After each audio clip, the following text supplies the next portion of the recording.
Look, if you're completely exhausted, deeply frustrated, and just totally convinced that constantly waking up at night to use the bathroom means your bladder is broken, well, you are absolutely in the right place. So many of us, we just accept this sleep deprivation as some inevitable penalty of getting older, right? Dragging ourselves out of bed night after night. But today, we're gonna flip that whole narrative on its head. We're gonna unpack how developing a smarter, biologically aligned relationship with water can actually solve this nighttime problem for you. And the best part? It's completely without expensive medications or invasive surgeries. So let's dive right in with a super direct question for you. Think about it. How many times is your sleep interrupted every single night? Seriously, take a second. What's your number? Is it 1, 3, maybe even 5 times? You know, for so many people, especially over the age of 60, this exhausting routine is just accepted as quote-unquote a normal part of aging. You'd be genuinely shocked by how many people are out there suffering in silence, going through these exact same nightly disruptions, fully believing there is absolutely nothing they can do about it. But I have some incredible news to kick things off. There's a landmark 2019 study out of Nagasaki University, which has honestly become one of the most widely cited interventions in recent years, and they found something truly remarkable. They discovered that just making targeted behavioral changes to the timing of your fluid intake can reduce those nighttime interruptions by an astonishing 40% in adults over 65. I mean, that's enough to completely alter the quality of your life. And what's really exciting here is that this massive drop comes purely from changing when you drink. No new prescription pills with a laundry list of side effects, just smart timing. So today, we are counting down the 3 most powerful hydration habits to help you achieve those exact same kinds of results. We've got them ranked, going from foundational daily tweaks all the way to genuinely life-altering shifts in your routine. And the absolute best part about all this? These strategies work with your aging biology, not against it. All right, habit 3, the evening cutoff. To really get why this cutoff is so vital, we have to look at how your kidneys actually function. See, they aren't just passive filters. They change their behavior based on the time of day. When you're getting ready for sleep, their brain acts kind of like a manager powering down a massive factory for the night. It releases this hormone called vasopressin. Now, vasopressin's sole job is to signal your kidneys to slow down urine production so your bladder can finally get some rest. But if you drink a large volume of fluid right before bed, well, it's like a rogue delivery truck showing up at midnight. You completely overwhelm that vital power down signal, essentially forcing your kidneys to stay open and work the night shift. And what's really fascinating here is how age specifically impacts this whole process. A 2017 University of Amsterdam study actually showed that older adults naturally produce up to 30% less vasopressin.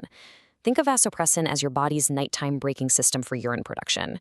In your later years, those brakes, they just aren't as strong as they used to be.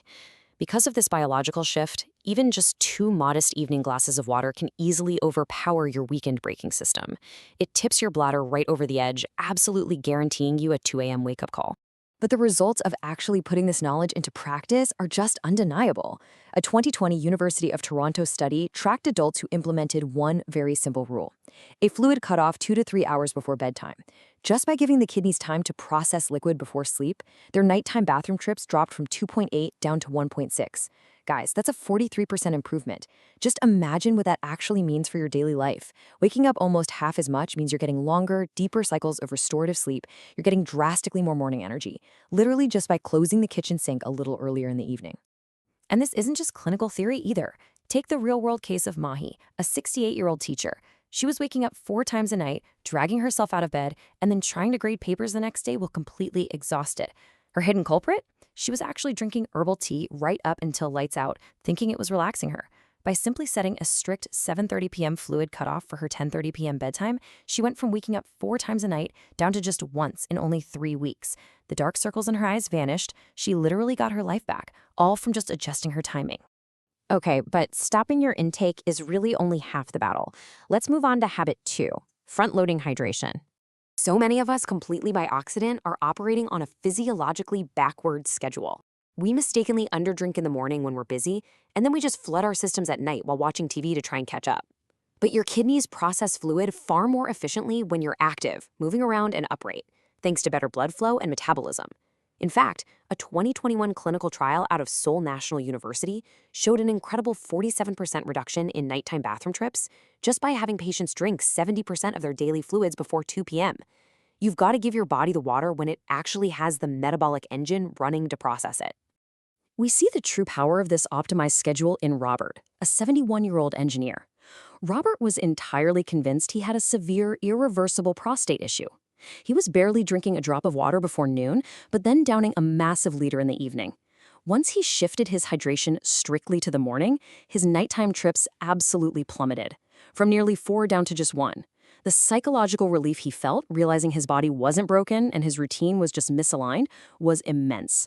Plus, as a cool little bonus, his smartwatch sleep score jumped 28 points. So the crucial point here is this. Aging actually weakens our natural thirst sensation. Relying on simply feeling thirsty in our 60s and 70s, it's a fundamentally flawed strategy. Older adults frequently don't feel thirsty at all in the morning, which leads straight into that trap of underdrinking early and overcompensating late. You have to consciously break this cycle. Hydration needs to become a deliberate morning task rather than a reactive feeling. You must actively front-load your water intake right when you wake up, even if your mouth doesn't feel parched. And now we reach habit 1, fluid redistribution. Listen, if you only remember one single thing from this entire explainer, please make it this quote. Nighttime urination is not primarily a bladder problem. It is a fluid redistribution problem. Just let that sink in for a second because it's a total paradigm shift. We are so heavily conditioned to blame the bladder, but for many adults, especially those over 60, getting up at night has absolutely nothing to do with a broken urinary tract. It is entirely a fluid management issue, driven by the laws of gravity and sodium. Let's slow down and really look at the hidden mechanism here, because this is the real aha moment. When you consume a typical high-sodium diet, fluid subtly pools in the tissues of your lower body during the day.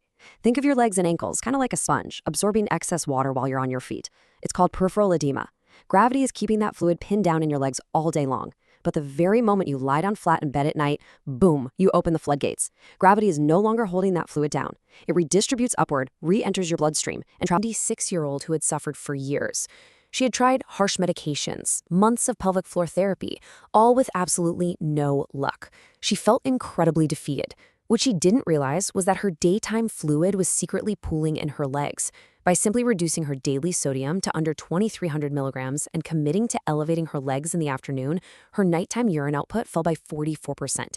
It was a revolutionary, zero-cost fix that provided the incredible relief those pills never ever could. Okay, let's bring all this biology-backed science together into your synergistic action plan. These habits really compound on each other to create a massive impact. Step 1, start tracking your sodium and fiercely keep it under 2,300 milligrams to stop that tissue fluid retention from even starting. Step 2, take time to elevate your legs for 30 to 45 minutes before dinner so your body processes any of that pooled fluid while the sun is still up. And step 3, respect a strict 2.5-hour evening fluid cutoff. When you combine these 3 daily steps with drinking the bulk of your water early in the morning, you create an explosive synergy that finally lets your kidneys and your mind rest at night. So I'm going to leave you with this empowering final thought. Your body isn't broken. It really isn't. It just needs a routine that respects its natural rhythms. The biology absolutely works. You just have to work with it. You hold the power to fix this issue, starting tonight. So, which of these 3 strategies, front-loading your water, managing your sodium, and elevating your legs, or cutting fluids off early, will you implement today to finally reclaim your sleep, your energy, and your life? Think about it, make a plan, and go take your nights back.